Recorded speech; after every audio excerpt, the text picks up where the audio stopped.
Y mire, hoy aquí en el estudio de Pie de Nota nos acompaña el maestro Max Frederick, candidato a magistrado federal en materia penal y administrativa. Con él hablaremos sobre la reforma judicial y pues qué hace exactamente un magistrado. Vamos a hacer enlace en un minutito con el maestro Max Frederick. Estimado maestro Max, muchas gracias por estar aquí con nosotros en Pie de Nota. Qué gusto. Hola, mucho gusto, Luis. Pues gracias por tenerme aquí. Primero que nada, te quiero felicitar por tus 100,000 suscriptores que Muchísimas ya te dieron gracias. tu plaquita de YouTube y todo. Qué padre, qué Sí. suave, qué orgullo para ti. Y para mí, pues es un gusto estar aquí. Es la primera vez que estoy en un canal de YouTube o en un podcast o algo así. Entonces, ahorita que estaba viendo, está muy padrísimo todo esto. No, hombre, te lo agradezco mucho. Tienes 16 años tú en la tele. Esto hace poco pediste licencia para salir de cámara. ¿Qué sientes estar del otro lado? Se siente diferente, ¿eh? Cuando eres el entrevistado. Ahora siento lo que sienten los que llegan cuando les digo, bueno, vamos a empezar, vamos a empezar la entrevista en 2 minutos y que los veo nerviosos. Y yo les he dicho, hey, tranquilo, relax, ¿no? Sí. Vamos a platicar y la vamos a pasar bien.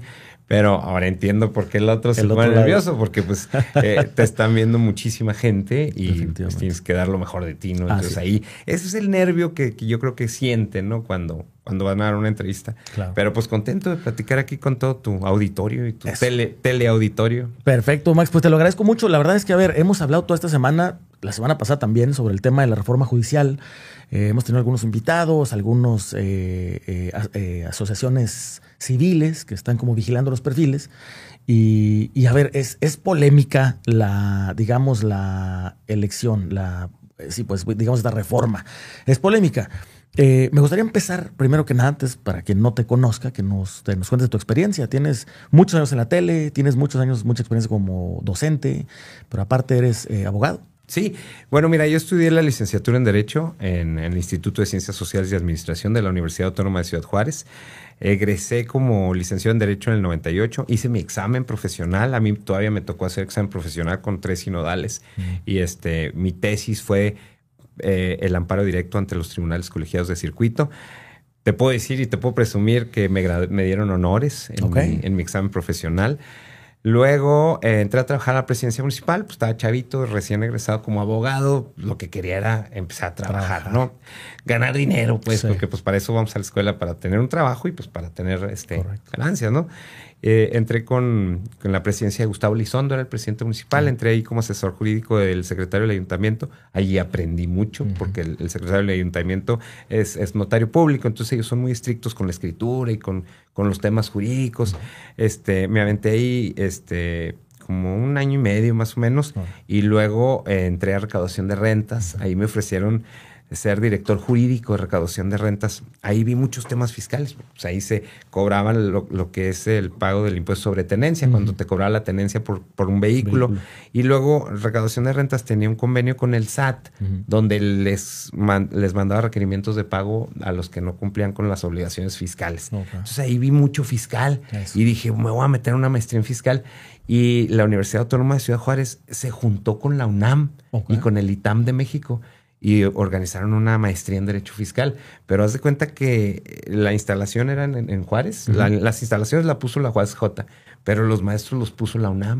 Y la otra parte, el ITAM. Entonces, eran maestros de primer nivel. Eran maestros de primer nivel. No, pues maestros como Dionisio Key, que fue el representante del Poder Legislativo cuando se firmó el Tratado de Libre Comercio. Claro. Fíjate, el representante de lo que era el Plaza de San Lázaro, ¿no?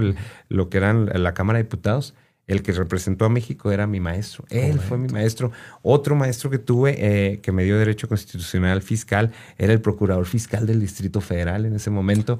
Y luego, pues, otros maestros, uno era el director de Derecho de la UNAM, otro era el director de Derecho del ITAM. Entonces fue una maestría padrísima, 2 años. De esas que te cuentan historias que lo que sale de su boca es sabiduría pura, ¿no? Por ejemplo, Dionisio Key fue el que trajo Sams a México y nos platicó cómo fue ir a Nueva York y traer Sams como franquicia a México, porque no la querían soltar más que para Estados Unidos. Y entonces, ese tipo de pláticas pues te hace madurar y crecer en una maestría. La verdad que te hace madurar mucho más una maestría en 2 años que 4 años de carrera en la universidad. Aunque, a ver, si mezclas, a ver, tienes una experiencia ya trabajando, empezaste bien joven, como dices, en el municipio, y eso te dio experiencia en calle, que es algo que a veces la universidad no te da. No te da, claro. Pero aparte una maestría con puro picudo. Sí, la neta eran los mejores. Y no quiero, la verdad, hacer menos a los de UACJ, claro, de Ciudad Juárez, porque son maestros de mucha calidad. Pero estos sí eran de otro nivel, ¿no? Entonces, me aventé 2 años la maestría. Mientras estuve en la maestría, estuve litigando. Empecé a litigar de civil, familiar, mercantil, derecho laboral. Estaba yo en un despacho con mi mamá, porque mi mamá es economista, y ahí lo hicimos de economía y jurídico. Okay. Y sabes que de repente me ofrecieron una maquiladora para representarla, y luego 2, y luego otro ya tenía de repente 4 maquiladoras, okay, fíjate que representaba, entonces tenía mucho trabajo. Ajá. Y luego en el 2003, te voy a decir cómo fue, pues ya tenía yo terminada mi maestría en Derecho Fiscal, y conocí a un magistrado. Y me dijo, estoy bateando mucho porque mis abogados no quieren agarrar los temas fiscales porque como que los temas fiscales siempre los han agarrado los contadores. Sí. Como que los abogados le tenemos miedo a los números, ¿no? Sí. Y entonces me dijo, estoy bateando mucho. Le dije, oye, yo acabo de terminar una maestría fiscal. Y me dijo, ¿quiere entrar al Poder Judicial de la Federación? ¿Traes el perfil doble? Dije, pues va. A ver, ¿de qué se? Pues de cómo está el sueldo, también, porque pues es lo primero que pregunta uno. Y entonces fui a una entrevista y me dijo, mira, aquí tienes que entrar desde el puesto más bajo, que es oficial judicial. Y tienes que empezar a dictar, te van a dar dictados de las sentencias, y tú las tienes que escribir en la computadora. Dijo, un secretario te dicta a ti y ahí vas aprendiendo. Y luego cuando acabas de imprimir, tienes que meter las hojas en un expediente y coserlos con una aguja y con hilo, así. Y empecé ahí a coser. Yo dije, mira, aquí ando de costurero. Aprendiste hasta coser. Aquí ando de costurero aquí en el Poder Judicial. Yo dije, pues, ¿qué no las pueden poner en una carpetita? No, dijo, tienen que ser cosidas para que no se pierda ninguna hoja porque son constancias judiciales. Y luego cuando ya pasaron 3, 4, 5 meses y ya cuando vio que sí me iba a quedar, porque muchos pueden entrar y a lo mejor no la arman y o renuncian o los corren. Y ya me dijo, yo ya vi que usted sí tiene materia para estar aquí y usted puede hacer carrera judicial. Entonces ya me dieron una plaza. Okay. Y entonces estaba yo en un tribunal colegiado de circuito y a mi jefe le dieron un tribunal unitario de circuito. Esos ya no existen, pero ese tribunal ahí, en el colegiado son 3 que deciden entre los 3 juntos. ¿Sí? Se ponen de acuerdo y entre los 3 votan. El unitario nomás decide un magistrado. Entonces a mi jefe le dieron el unitario y me dijo, véngase conmigo. Me llevó a su tribunal y luego me mandó a México a hacer examen de actuario. Okay. Fíjate, te voy a decir cómo es en el Poder Judicial de la Federación los sueldos. Si eres oficial judicial, te estoy hablando del 2003, ¿verdad? Ahorita ya no sé cuántos estén, pero en el 2003, por ejemplo, ganaba el oficial 12,000 pesos al mes. Y luego, cuando haces el examen de actuario y pasas, te suben el sueldo al doble. Okay. Entonces ya ganas 24. Y luego cuando haces el examen de secretario y lo pasas y te das secretario, ya ganas el doble que el actuario. O sea, ya ganas 40 y ya 40. Y entonces, y el juez ganaba 100 y el magistrado 200,000, ¿no? Okay. Era más o menos. Entonces el sueldo es bien atractivo. Sí. Y entonces yo dije, órale, pues, y me fui a hacer el examen de actuario y lo pasé, gracias a Dios. Y luego me dieron la constancia, pero no me dieron el puesto porque no había plazas disponibles. O sea, ya tenía yo mi constancia. Y luego me dijo, oye, ¿quieres hacer examen de secretario? Órale, pues. Hablé con una amiga y me dijo, mi amiga ya había ido 2 veces y lo había reprobado en el examen de secretario. De secretario estuve cuenta allá en la Ciudad de México. Y entonces me dijo, mira, yo ya reprobé 2 veces y me dijeron, si quiere pasar, tiene que memorizarse estas 600 jurisprudencias. Y yo le dije, no, pues estás jugando. Pues, ¿cómo va a memorizar 600 jurisprudencias? Digo, claro, el abogado tiene que saber dónde están los artículos de la ley o del código, pues para ir y buscarlos y entenderlos, ¿no? Y estudiarlos. Pero memorizarte 600 jurisprudencias se me hacía una ridiculez. Está muy cañón. Y me dijo, si no, ni vayas, va a ser el ridículo. Vas a reprobar. Entonces dije, órale, pues, si va en serio esto, vamos a hacer carrera judicial, órale.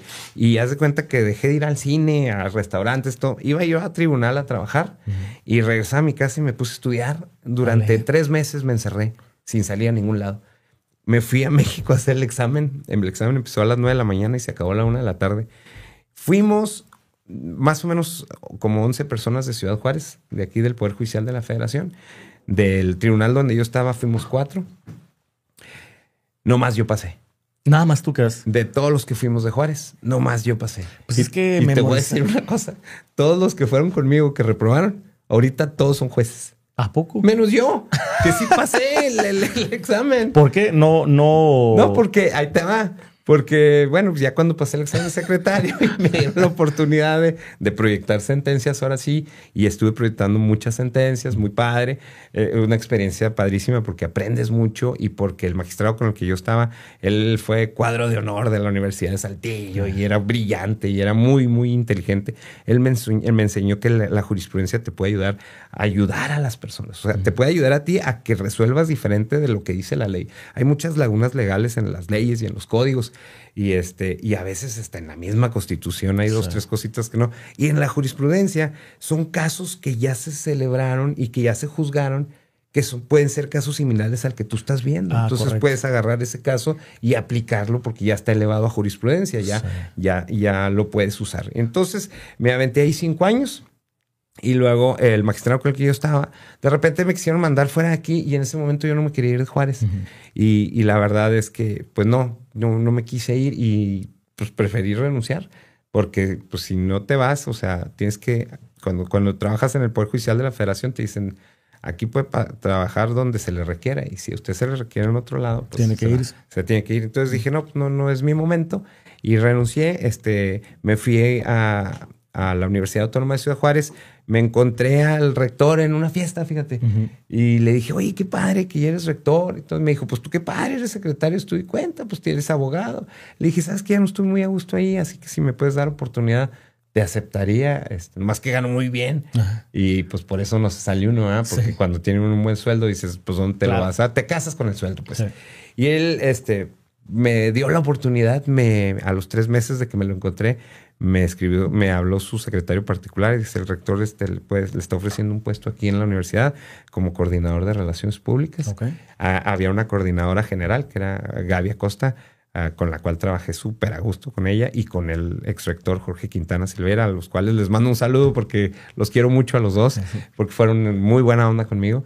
Y ahí entré. Decidí salirme del Poder Judicial y entré a Relaciones Públicas en Rectoría. Ahí me aventó 2 años y luego abrió el periódico Juárez Hoy y ahí me ofrecen ser subdirector general del periódico. Y la verdad, pues sí, era una oportunidad para mí pues de crecimiento, de dirigir un periódico, ¿no? Impreso. Y entonces dije, bueno, pues órale, pero no me quería separar de la UASJ porque le tengo mucho cariño a mi alma mater. Y entonces el rector me dijo, pues tú tienes maestría en fiscal, puedes dar clase de fiscal. Y entonces en el 2009 entro a dar como maestro de Derecho Fiscal. Me dieron también la clase de Historia del Derecho y luego me dieron otras nociones de Derecho Mercantil. Y del 2009 hasta ahorita, 2025, 16 años como catedrático de Derecho de la Universidad Autónoma de Ciudad Juárez.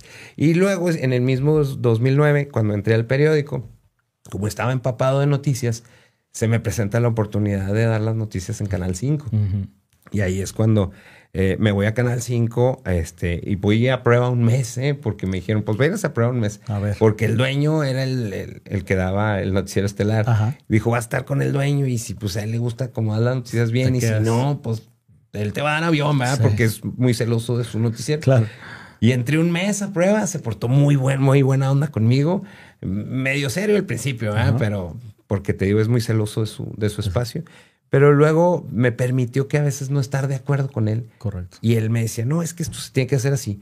Y yo le decía, no, pues legalmente no. Digo, yo soy abogado. Usted sabrá otras cosas, pero de derecho soy yo. Y entonces yo le empecé a decir cosas que no y lo contradecía. Y hasta me decían, oye, te va a venir corriendo. Pues, no, le digo, pues es que soy libre de dar mi opinión. Y él me dijo, tú eres libre de dar tu opinión y de no estar de acuerdo conmigo. Dice, nomás que prepárate porque vamos a discutir al aire. Y entonces, si no estás bien preparado, pues entonces no vas a quedar bien ante el auditorio. Y órale, y ahorita pues todavía ya cumplí 16 años también al frente del noticiero de XCJ Televisión Canal 50.1. Toda la vida fuimos Canal 5, pero ahora somos el Canal 50.1. Y pues prácticamente ahorita pues sigo como maestro y pues estaba en el noticiero y esa es mi trayectoria. Mucha gente me conoce de la tele y sí me gustaría aclarar pues que aparte que soy abogado, que tengo maestría en fiscal, Pues que yo tengo 5 años de experiencia trayectoria... en el Poder Judicial de la Federación, correcto, a donde pretendo entrar como magistrado. Estuve pegado al magistrado 5 años, entonces le aprendí muchísimo, sí, como para saber qué criterios se debe utilizar y ser justo, ¿no?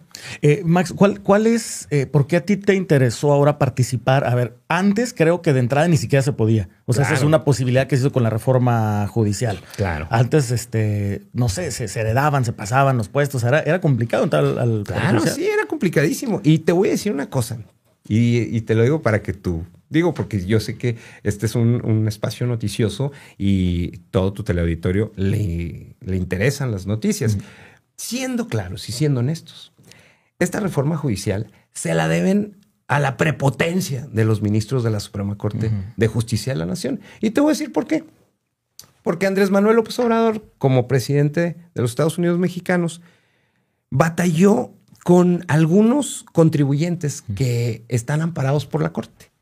Y entonces el presidente les dijo, oigan, pues tiene, no sé, no, para no decir nombres, ¿no? Pero tiene a este que es dueño de esto, que nos debe 1,400 millones de pesos de impuestos. Y usted lo tiene protegido, le decía a la Corte.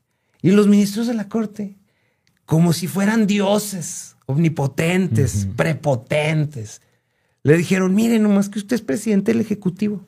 No, y este es un poder diferente, es un poder judicial. Hay división de poderes en ejecutivo, legislativo y judicial. Y nosotros como poder judicial, usted no nos va a mandar. Y lo mandaron a la fregada gacho al presidente. Y él no deja de ser presidente. Claro. Digo, yo entiendo que hay que respetar la división de poderes. Claro.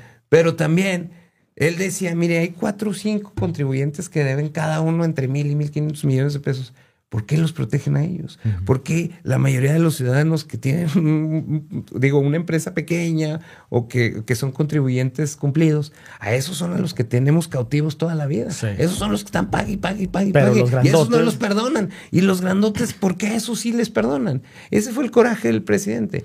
Y la manera tan prepotente en la que le contestó la Corte, los ministros, fue lo que inició que el presidente dijera, ahora pues, no más que a ustedes se les olvida que la Constitución se puede reformar y toda la manera en la que el Consejo de la Judicatura Federal escoge magistrados, jueces, ministros, también se puede cambiar. Y ellos jamás imaginaron que el Poder Legislativo iba a tener alguna vez un partido, las 2/3 partes del poder. Claro. Y entonces...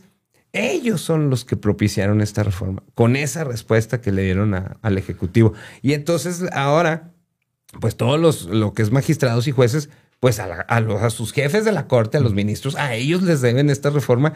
Y les dijeron, nomás que reformaron la Constitución y ahora ya no se van a escoger como ustedes decían. Sí. Ahora va a ser el pueblo, mediante una votación, el que va a elegir quién va a ser su próximo magistrado, quién va a ser su próximo juez. Y pues hicieron un sorteo donde la mitad van a ser electos quienes quieran participar. Unos declinaron, muchos declinaron, dijeron, no, yo no estoy para pedir el voto. Yo renuncio ahora en septiembre. Otros sí dijeron, yo sí quiero mi oportunidad de reelegirme. Y la mitad se van a elegir en el 25 y la otra mitad de los jueces y magistrados en una elección del 2027. Esa es la reforma. Yo la celebro porque si no tendría la posibilidad de estar aquí pidiéndole el voto a la gente para poder ser su magistrado y representarlos, ¿no? Definitivamente. Algo también importante es que acerca a estos, como dices, estaban, digamos, encumbrados, allá como Dios, no los conocíamos, no se movían de ese puesto.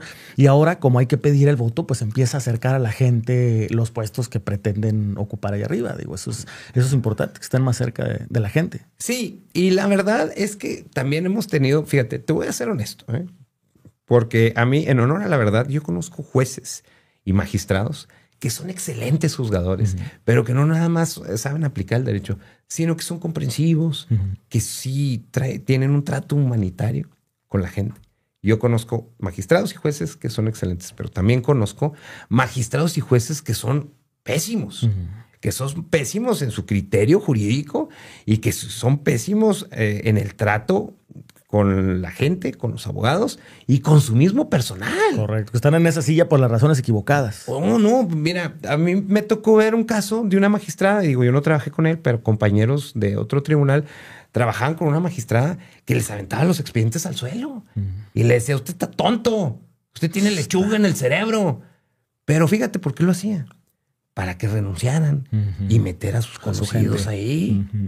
Y entonces había un abogado que me decía, oye, ya no aguanto las humillaciones de la magistrada y yo no sé qué hacer. Pero si renuncio, pues le voy a dar el espacio para que meta a alguien más. Y decía, no, yo no voy a renunciar. Hasta que lo hartó y dijo, ¿sabe qué, señora? Ya no aguanto más. Y se fue. ¿Y sí entonces, sí renunció. O sea, hay muchos que son muy abusones. Sí. Que son gachos con su personal, que los tratan mal y que en lugar de que le tengan respeto, les tienen miedo al juez o al magistrado. Y yo creo que esa parte también tiene que cambiar. Yo considero que un personal que trabaja en un ambiente sano va a trabajar mejor. Y cuando se trata de trabajar por la justicia de los mexicanos, yo creo que tienes que tener no nada más a la gente preparada, sino también tienes que tener a la gente consciente y a gusto de que pues, en su horario lo que va a ir a laborar, pues tiene que estar en paz, sí, ¿no? No, sí, no sí. tiene que ir con miedo, ni tiene que ir asustado. Y yo les digo a los que nos están viendo y nos están escuchando, si usted trabaja en el Poder Judicial de la Federación o conoce a alguien que trabaja en el Poder Judicial de la Federación, pregúntele. ¿Cómo lo trata su juez? ¿Cómo lo trata su magistrado? Habrá unos que les digan, no, me trata muy bien y es respetuoso. Pero y habrá seguro otros que les va a decir, tiene razón, es un abusón, es un grosero, es un prepotente. Correcto. Y a mí, pues digo, me tocó ir a un magistrado, decirle a un empleado, a los magistrados no se les dice que no nunca. Madre mía. Y dices tú, ¿por qué? Pues, ¿quién eres o qué? Digo, yo entiendo que les costó llegar a ese puesto, Sí, pero sí, pues sí, tampoco pero- para pisotear a los que están abajo de él, ¿no? A final de cuentas son servidores públicos. Están para servir a la justicia del pueblo. Entonces, esa parte también del trato a los secretarios, actuarios, oficiales judiciales, al chofer, al secretario particular, yo creo que también tienen que cambiar, ¿no? Sí. Tiene que haber un trato digno para ellos. Definitivamente. Max, ¿qué es exactamente lo que hace un magistrado? Tú estás como candidato para magistrado federal en Sí. el distrito 17, que es el distrito de Sí. Chihuahua. Es el circuito, se le llama circuito. ¿no? El circuito en Chihuahua, y que incluye Juárez y Chihuahua, es el 17º circuito del Poder Judicial de la Federación. Y bueno, pues mira, un magistrado de un tribunal colegiado lo que hace es revisar los amparos directos que vienen en materia penal o administrativa en este caso, de los juzgados de instancias menores, ¿no? Entonces va a revisar lo que un juez dictó en su sentencia para ver si se respetaron las garantías constitucionales, ¿no? Para ver si se respetaron los derechos humanos contenidos en la Constitución. Correcto. Imagínate, es una responsabilidad grande, porque imagínate que te llega una sentencia de un juez que tiene 25 años de juez y tú estás revisando ahí que lo que el juez hizo está bien o está mal. Ahora, son seres humanos, ¿verdad? Que se les puede pasar algo. Te voy a platicar un caso que me acuerdo mucho ahorita y es un caso de una persona que cruzó un tráiler. Una persona que cruzó un tráiler y traía un pedimento donde decía que traía 10,000 zapatos. Y entonces él le pica ahí en el botón. Si te toca verde, te creen que lo que dice el pedimento es lo que trae, porque las cajas vienen cerradas, vienen selladas del lugar de origen. Sí. Entonces la caja que trae el trailero, pues el trailero pues no sabe si vienen los 10,000 zapatos o no, porque a él le dijeron, aquí está la caja y aquí está tu pedimento y traes 10,000 zapatos. Correcto. ¿No? Y entonces él llegó y dijo, traigo 10,000 zapatos. Y le picó el botón y le salió rojo. Cuando abrieron la caja venían televisiones, Xbox, pues toda la fayuca que va para toda la fayuca que iba para Tepito, haz de cuenta. Chorro de televisiones, Xbox, juegos de Xbox y pues muchísimas pantallas, ¿no? En ese tiempo no eran de LCD, eran de plasma. Porque te estoy hablando hace muchos años. Y a mí me tocó ese caso porque pues era fiscal. Y el magistrado me dijo, ándale, pues usted que es abogado, éntrele al caso, ¿no? Ahí. Y entonces me dio ese caso fiscal. Pero él me enseñó algo. Él me dijo, mire, cuando usted agarre un expediente que viene de un juzgado donde un juez tiene ya 20 años de juez, tiene que usted poner mucha atención que lo que él hizo está bien. Es mucha responsabilidad. Dice, pero usted cuando agarre un expediente, desde la primera página, lea todo lo que viene en la portada, en la primera. Si jugaron un gato ahí los secretarios, vea a ver quién ganó el gato. O sea, todos los detalles son importantísimos. Y dijo, y acuérdese usted que si algo no le cuadra, váyase a la jurisprudencia. La jurisprudencia es un auxilio para el abogado.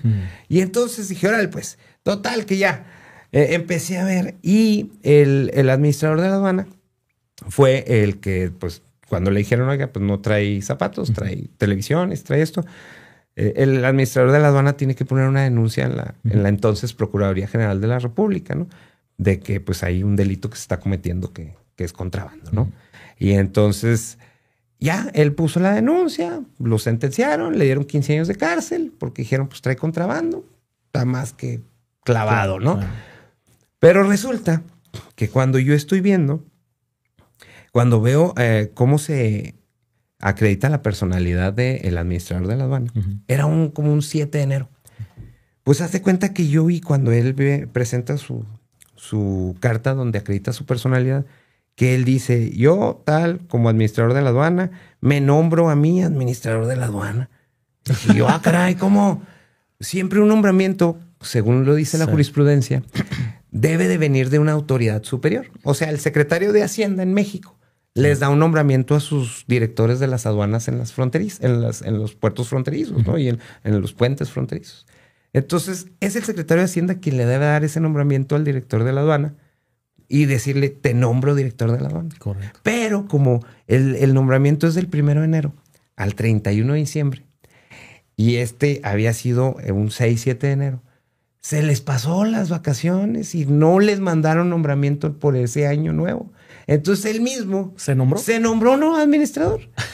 Y entonces todas las actuaciones, él no tenía personalidad. O sea, él no tenía un nombramiento hecho por una autoridad superior. Él no tenía la personalidad para actuar. Correcto. Y poner la denuncia. Entonces, a partir de ahí, todas las actuaciones que hizo quedan nulas. Y fíjate. Pero encontraste el detalle ahí. Encontré el detalle. Y entonces me aventé el proyecto de sentencia, porque hace uno el proyecto y te lo aprueba el magistrado. Me aventé el proyecto de sentencia. Y entonces digo, pues todas las actuaciones que hizo quedan nulas, quedan sin efecto. Y a él ya se le sentenció 15 años de cárcel. Pero como nadie puede ser juzgado 2 veces por el mismo delito, queda libre. ¿Y salió? Y se le dicta auto de libertad al chofer. Al chofer. Y a devolver los camiones y los trailers. Ok, pero digamos, ese es el trabajo de un magistrado, revisar justamente que todo venga bien. Que todo venga bien. Entonces te imaginas ahí, oye, fíjate, digo, ya cuando hicimos la sentencia, la vio el magistrado, me dijo, ¿lo va usted a soltar al que pasó el contrabando? Le dije, pues no lo estoy soltando yo, el que no hizo bien su trabajo, pues fue. Y dijo, ¿y a poco el juez no se dio cuenta de que él mismo se autonombró administrador? Le dije, pues ni él ni su secretario, ¿eh? Digo, porque el secretario es el que hace el proyecto, pero que firma la sentencia, pues es el titular, es el juez, ¿no? Claro. Ese es el trabajo que hace un magistrado. Pero ese tipo de revisión exhaustiva, pues se garantiza que no se le violen sus derechos constitucionales al presunto, ¿no? Claro. O al sentenciado, o al que ya está, al que ya se le impuso la sentencia. Entonces, está bien, es mucha la responsabilidad. En materia colegiada, en ese tiempo, pues nosotros éramos en un tribunal unitario. En materia colegiada, ahí lo que se hace es que se dice, mire, a mí me toca este caso, hay 3 magistrados, y entonces cada uno de los magistrados hace sus proyectos de sentencia y se los manda a los otros 2. Correcto. Y luego cuando van, votan a ver si están a favor de lo que presentó. Si los 2 no estuvieran de acuerdo, entonces él tiene que retirar el proyecto y volverlo a hacer. Hacer otro. Sí, para convencerlos a ellos, ¿no? Okay. Si él convence a uno, entonces ya votan 2 a favor, 1 en contra y ya pasa. Si los 3 están a favor, entonces se vota por unanimidad. Correcto. Y entonces puede ser por mayoría o por unanimidad.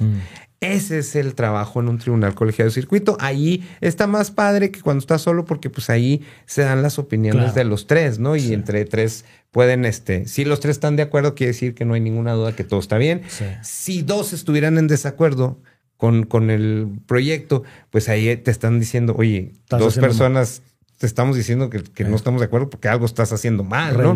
Revísalo otra vez hasta que convenzas mínimo a uno de los otros 2. Correcto. Entonces se resuelve en materia colegiada. Ese es el trabajo de un tribunal colegiado de circuito y yo considero que estoy preparado para estar ahí. Pues es mucho trabajo, hay que saber hacerlo, hay que tener la pasión, el corazón, el conocimiento, la sensibilidad también, no es fácil. Lo que sí veo que está medio complicado es saber votar. A ver, vienen muchas boletas, o sea, está complicado. Quiero ver si producción tiene la boleta de votación para que ver si nos puedes explicar un poquito cómo se vota Este 1 de junio es muy estamos viendo importante que tú salgas a votar. Mira. La justicia de México está en tus manos. Tienes que buscar la boleta rosa de magistrados federales y escribir el 09. Y estarás votando por Max Frederick. Vota 09 este 1 de junio. Se vota por número en Sí. una boleta Ahí te va, como mira, esta. Esta es una muestra de la boleta que vamos a tener este 1 de junio. Y fíjate, vamos a hacer 17 candidatos, pero en realidad, del lado izquierdo están 5 nombres, son mujeres. Okay. Ese es entre mujeres, ahí votan mujeres contra mujeres, ahí nomás compiten entre ellos. Y del otro lado tenemos del número 6 hasta el 17, yo soy el 09.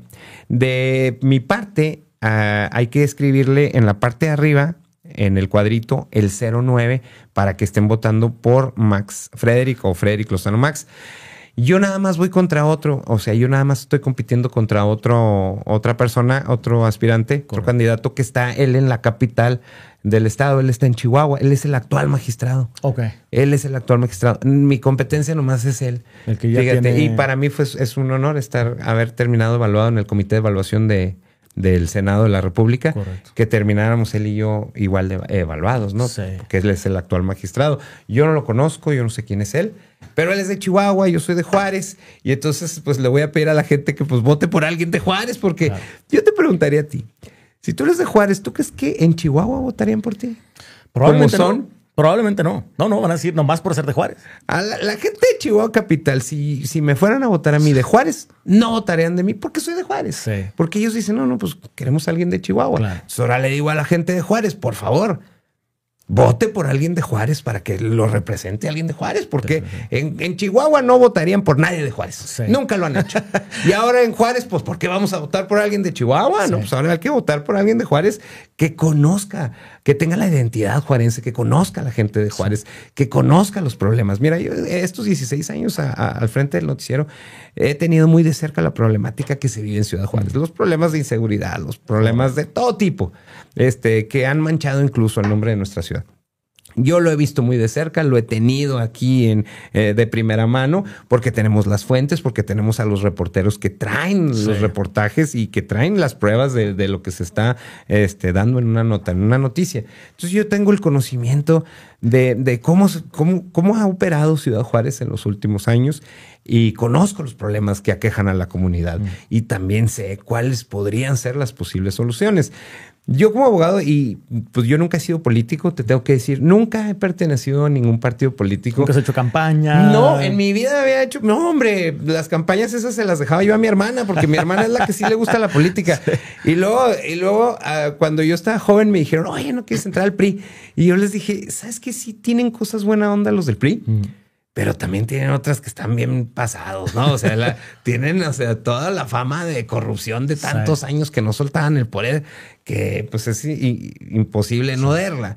Luego, cuando entré a trabajar a la presidencia, era una presidencia panista, me dijeron, oiga, métete al partido, que al juvenil del PAN.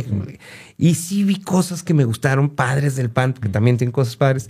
Pero luego tienen unas ondas que se dan golpes de pecho así machín. Y dije yo, ay, no. Tampoco. Y luego te los encuentras en la noche y dices tú, pues no, que muy panista, vato, qué onda. Entonces, pues 2, 3 así medio hipocritones, ¿no? Entonces... Y tienen la fama, que se dan golpes de pecho y luego van y se dan sus loqueras en Las Vegas, ¿no? Entonces, no, tampoco entré al PAN. Y luego en Morena también en el 2017 me decían, oye, ¿no te gustaría ser candidato a diputado? Sí. Y yo, de Morena. Y yo les dije, miren, si tienen unas ondas también suaves de Morena, sí. Para mí el apoyo a los adultos mayores, por ejemplo, es algo que se me hace muy bien porque...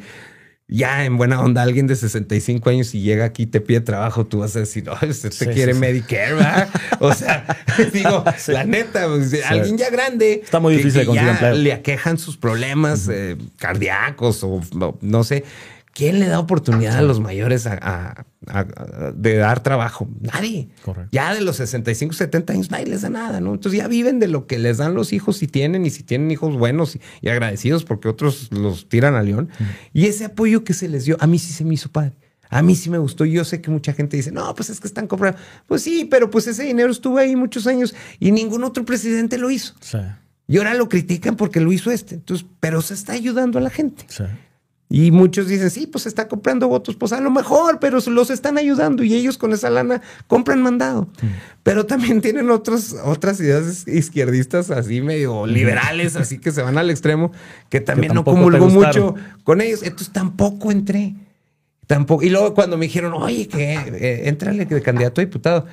Ya Andrés Manuel 2 veces había sido candidato y no lo habían dejado llegar, porque yo estoy seguro que con Felipe Calderón sí le fue bien y salió pésimo. Y con Peña Nieto, pues también yo creo que le hicieron ahí una jugada. Entonces dije, si ya no lo dejaron llegar 2 veces, ¿por qué lo van a dejar llegar esta tercera vez? Claro. Entonces yo dije, no creo que lo dejen llegar. Y tómala que ganó. Y luego donde me habían ofrecido ser candidato, pusieron ahí a alguien y ganó. Arrasaron todo. O sea, es más, decían el chiste, no, en Morena pones una piedra y gana. Porque ahorita lo que traía el ambiente de Andrés Manuel fue un ambiente en toda la República Mexicana. Fue un fenómeno. Y entonces tampoco entré a Morena. Entonces nunca he sido parte de ningún partido político. Correcto. Me gustan ideas de algunos partidos, pero nunca he pertenecido a ningún partido político. Yo no tengo la estructura de un partido político que me cobije y que diga, órale, vámonos, venga, si aquí te tengo 150 personas que te va a acompañar en recorridos por las colonias. No cuento con eso, pero creo que cuento con la gente de Ciudad Juárez. Creo que cuento con el apoyo de los juarenses que, mira, el hecho de que tenga 16 años como catedrático de la Universidad Autónoma de Ciudad Juárez, 16 años, en algunos semestres di 3 materias, 4 materias, en algunos semestres di 2 materias, pero poniéndole un promedio de 3 materias, ¿no? Por año son 6, por 10 años son 60, imagínate, 60 generaciones de abogados han pasado por mi aula. Claro. 60 generaciones de jóvenes. He ayudado a su formación para que ahorita desempeñen su licenciatura en Derecho como profesionistas. Si yo llego a la Junta de Conciliación y Arbitraje o a un juzgado civil o a un juzgado familiar, el 80% de ellos fueron mis alumnos. Y me da un orgullo y un honor verlos ahí desempeñándose como secretarios, como actuarios, como oficiales. Y algunos candidatos ahorita fueron mis alumnos. Correcto. Ahí en la Universidad Autónoma de Ciudad Juárez. Fueron mis alumnos. Yo fui parte de su formación académica en materia del derecho. Entonces, todos ellos son testigos de mi profesionalismo. Son testigos de que tengo la capacidad para hacerlo. Porque también están al frente de un aula, de un salón de clases. Y más ahorita, como son los jóvenes. Porque ahorita los jóvenes no son como antes. No.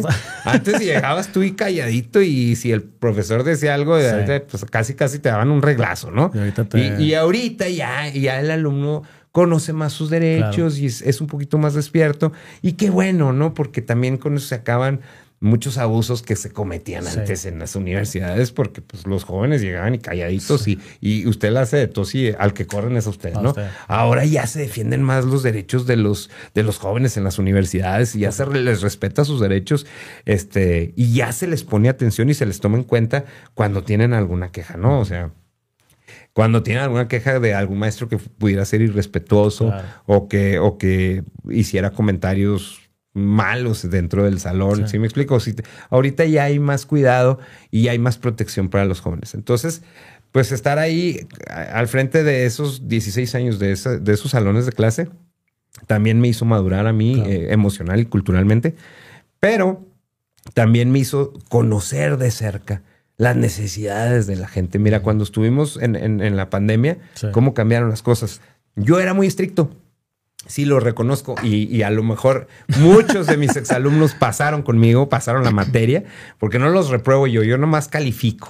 Y ellos son los que si contestan bien, pues se les pone bien, si contestan mal, pues mal. Y entonces ellos son los que pasan o reprueban. No los pasan y los reprueba el maestro. Eso es una realidad. Porque yo los califico por matrícula, o sea, ni los nombres veo, no sé ni a quién estoy calificando. Y eso es bueno porque eres objetivo. Pero la neta, digo, mis exalumnos que hayan reprobado, yo sé que dicen, ese era bien gacho y era bien estricto y se quedan con el resentimiento. Los que pasan dicen que fui su mejor maestro en toda la carrera y esos me aman y me adoran y qué chido, ¿no? Esos sí van a votar por mí. Los que reprobaron no. Pero fíjate, en la pandemia yo me sensibilicé poquito. Bueno, no poquito, mucho. Y yo era muy estricto. Yo decía, oiga, si no llega a los 15 minutos después de que empezó la clase, la puerta ya se cerró, usted ya no puede entrar. Y el que tenga más de 5 faltas ya está dado de baja, ¿no? Y era muy estricto y aquí no hay con que trabajitos y que no hay nada. Yo soy muy, muy claro, aquí todos vienen a trabajar. El que le echa ganas va a pasar, el que no le echa ganas, conmigo reprueba. Pero en la pandemia me di cuenta, porque decían, es que hay que echarle ganas porque todos vamos en el mismo barco. No es cierto. Fíjate, cuando yo estuve en la pandemia, pues puse mi computadora, empecé a dar clases por Teams y me di cuenta que había mucha gente que se les murió su mamá, su papá, que los corrieron del trabajo porque te acuerdas que cerraron muchos lugares que no eran que eran indispensables para que estuvieran abiertos, como los supermercados. Exacto. Y entonces imagínate los restaurantes cerrados y el papá era mesero. Sí. Y entonces decía, híjole, pues apenas tenemos para comer. Y luego había veces que no tenían para pagar el internet, para poder entrar a la clase y tenían que irse a algún lugar a pedir prestado el internet, claro, porque en su casa no tenían. Y entonces había otros alumnos que tienen su casa hasta con alberca. Entonces, pues esos no tenían que salir de su casa. Pues ahí en la alberca hacían sus fiestas, hacían sus reuniones. No les faltaba nada. Tenían aire acondicionado, tenían comida en el refrigerador. Pero vi muchos alumnos que no tenían nada. Claro. Y entonces dije, no es cierto, no todos vamos en el mismo barco. Unos van en un barco de lujo y otros van en una tabla. Una balsa, claro. Y ahí es cuando dije, no, tengo que ser más comprensivo con mis alumnos. Tengo que ser más buena onda. Tengo que darme cuenta que si yo empecé mi clase a las 9 y llegó a las 9:20, pues se viene en camión desde las torres. Claro. Y el camión a veces no pasa. Y él viene, se bajó del camión, imagínate, a las 9:10 corriendo para llegar a un salón donde le voy a decir, Puerta usted cerrada. ya no. Claro. Entonces dices tú, no, espérate, cálmate, Max. Hay que ser más buena onda. Y entonces ya llegan y pásele para que no se pierda la clase, para que aprenda. Pues para eso pagó, para estar en el salón. Y empecé a cambiar después de la pandemia. En la plataforma, ya me empecé a portar diferente. Y ahora que regresamos a clase después, ya yo vi, y no lo hice porque dije, ay, voy a cambiar. No, solito empecé a cambiar mi manera, mi actitud de ser un poquito más comprensivo y más alivianado con los alumnos. Y ese ser comprensivo y ser más humano, yo creo que sí tiene que ver a la hora de juzgar un caso, ¿no? Sí, te da sensibilidad, a final de cuentas. Esa sensibilidad. Exacto. Porque no es lo mismo alguien que se agacho y diga, yo voy a aplicar el derecho a como es y no me importa. En el decálogo del abogado yo vi una frase que me encantó hace muchísimos años, cuando me gradué en 1998, que me gradué de licenciado en Derecho, y dice, lucharé por el derecho, pero si algún día se encontraran en conflicto el derecho con la justicia, lucharé por la justicia. Correcto. ¿Qué es más importante? ¿La aplicación de una norma del derecho o que se haga justicia? Justicia, claro. Yo creo que lo que falta mucho en México. A ver, en México a veces la ley va en contra justamente de la justicia. Mira, nosotros en México, como fuimos conquistados por los españoles, haz de cuenta que en España el modelo a seguir que tenían era el derecho romano. Los españoles consideran que el derecho romano es el mejor derecho que existe en el mundo. Entonces los españoles adoptaron el derecho romano. Cuando nos conquistan en México, pues ¿qué nos enseñan? El derecho romano. Claro. Entonces, por eso los que estudian en México no pueden litigar en Estados Unidos y viceversa, porque en Estados Unidos, pues tú sabes que fueron fundados por 13 colonias europeas, en su mayoría inglesas, ¿no? Venían irlandesas y francesas y todo, pero en su mayoría eran colonias inglesas. Entonces los ingleses, ellos practican el common law. Sí. Ellos tienen un jurado popular. Ellos, por ejemplo, en Estados Unidos, pues le dicen, aquí es el jurado del pueblo quien va a decidir si es culpable o inocente. Aquí te mandan una carta que odias cuando te llega el jury duty, ¿verdad? Sí. Pero dices, chingale, me tocó ser jurado. Y tienes que ir a ser el jurado popular en Estados Unidos. Y entonces el jurado popular es el que tiene que ser convencido por los abogados litigantes. Exacto. ¿Quién de los dos tiene la razón? En México no. En México el derecho romano te dice, aquí va a haber un juez que tiene que haber estudiado derecho, que conozca la ley, la constitución, las normas, los tratados internacionales, la jurisprudencia, y el juez va a decidir. Es el que va a decidir. Aquí no hay un jurado popular. El juez va a decidir quién tiene la razón. Entonces, al momento de decidir quién tiene la razón, pues ¿Qué criterio tiene ese abogado, no? ¿Qué carácter tiene? ¿Qué corazón tiene? ¿Qué acercamiento tiene con la gente? ¿Qué trato le da a los abogados que llegan a tratar de convencerlos? Porque a final de cuentas acá, pues es los abogados los que tratan de convencer que quién tiene la razón con la mayor cantidad de pruebas posibles que se presentan.